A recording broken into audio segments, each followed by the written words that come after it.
me something good. All right, Amy, you're up. So my dog has anxiety. She's a rescue, but she's getting older, and I feel like sometimes it gets worse and she acts out in certain ways. Like lately when we've been leaving the house, she's using the restroom up in our game room area, which thank goodness is up there because I don't have a rug up there or anything. But I was like, what is the deal? Like, what is she freaking out that we're not going to come back? Because I get it if we're gone for a long time and she needs to use the restroom. But it started happening if I would leave for 2 hours and I would come back. And I would take her out before I left. So I think I figured it out. If before I leave, instead of like, she tries to race out the door with us and I like slam the door and I'm like, no, you're not coming. And then she's all anxious.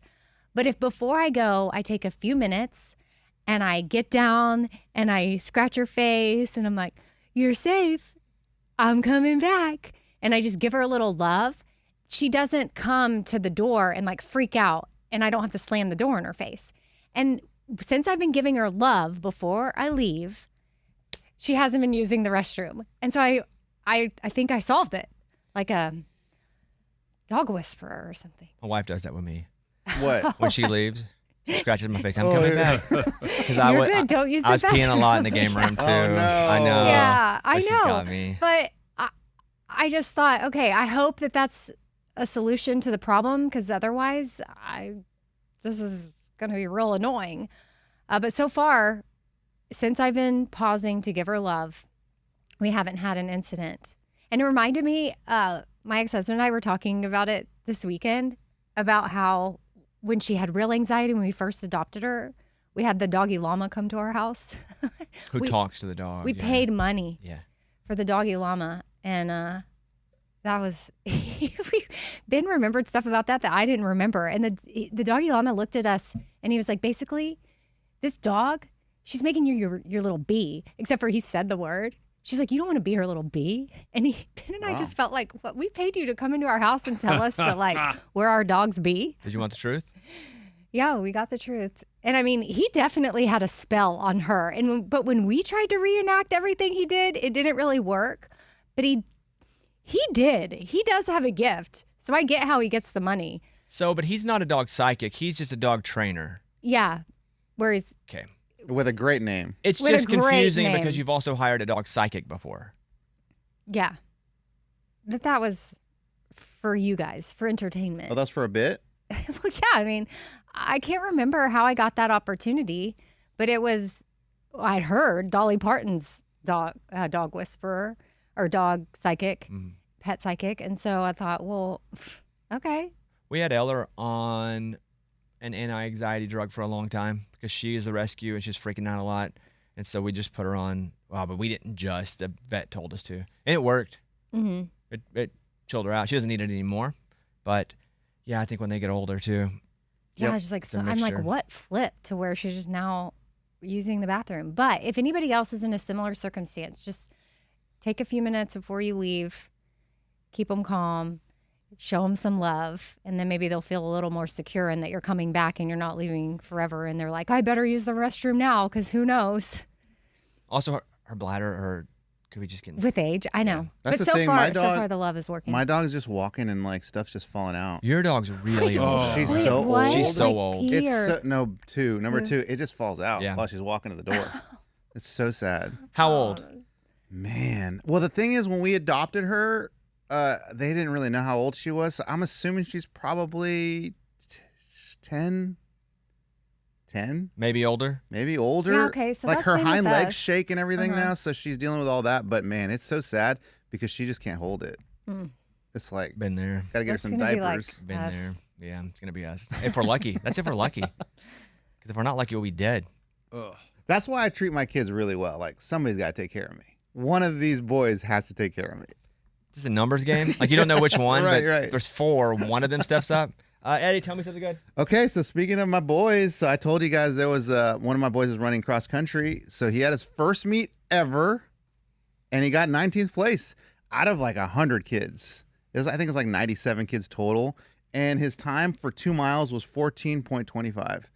I don't know what that means, but it seemed like the coaches were really proud of him for doing that. And so it's a 7th and 8th grade meet So, and he's in 7th grade, so he's one of the youngest. But for his first meet, they're saying like, this is good. This is really good. Did you go? Yeah. Was it Friday night? No, Saturday morning. Oh, sorry. I saw Amy's, and it looked like 10 million kids were about to attack. Yeah, it's crazy. When they all start, High school's another level. I mean, junior high, there was a lot of people too, depending on which race you went to. But the race we went to Saturday night, I mean, it's probably the most popular one of the year, and there's a DJ. I mean, it was bumping.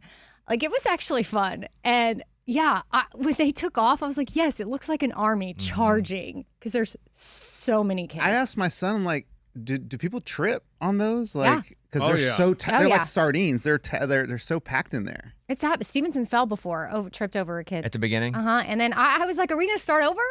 Oh, no. Amy runs out to stop everybody. And then, no, they did it. And I'm like, oh, dang. That's when I learned they don't start over if there's a thing. And that's what Stevenson, ever since that, he stresses about that, wanting to get out ahead and outside. be on the outside because he doesn't want to get boxed in or trampled. So that's one thing I didn't understand. I asked my son, I'm like, why weren't you in the front? And he said the way it works is the school picks one player. Every school picks one player to be in the front row. Then every school has a section from there. So you got to be in your school section. Because I was like, dude, start at the front. What are you doing? Why are you in the middle? Elbow your way up. Yes. Yes. I saw you running in your video. What were you doing? Running to the next. So this is, I mean, we did in junior high too because it was 2 miles, but now that he's doing a 3 mile run, there's more spots you can go catch him at. So if you watch the start, then you can run over to, like, we can cut across and then meet him at half a mile and then be cheering for him then. And then we can zigzag over and meet him at a mile, cheer for him there, and then go zigzag back to. So we're just, you kind of as parents pick your spots on the course where you want to go cheer him on. Did they give you a map so you know where to go? I mean, sometimes they'll draw it out. Like, you'll get an email and you'll see the course and you'll know. This one was pretty, like, when we got there, it was pretty self-explanatory of like the best spots to go watch your kid from. How were his shin splints? They were good. I don't know if it was adrenaline or what, but he's like, honestly, they're not bothering me. And I said, okay. Are they just today? Go for it. No, they, well, we've been icing them. And then I have these leg compression things. And he's been doing that. And I don't know. Part of me wants to make sure he's not downplaying them because we've said you might need to take a break. So as a parent, I'm trying to, and I've talked to his coach. Like, I think we're gonna be good, but I did mention taking like maybe even a month off or They don't hurt anymore. Yeah. or water jogging. I was like, Bobby said you could use his pool, and here's the harness. I can order it. Oh no. And he's like, what shin splints? I don't. I know what you're talking about. I'm good. And he had a good race this weekend. I mean, it was his first one, and he was first for his school on the JV team, at least as a freshman. But Any advice for Eddie? Yeah, we I need feel the like advice. that time is good. Like, in the only way, Stevenson's coach said, this is your first race. I'm going to run you JV. If you finish in the top 10, we'll see if I'll move you up to varsity. And he finished 6th. Oh wow. Great. So he's sixth overall?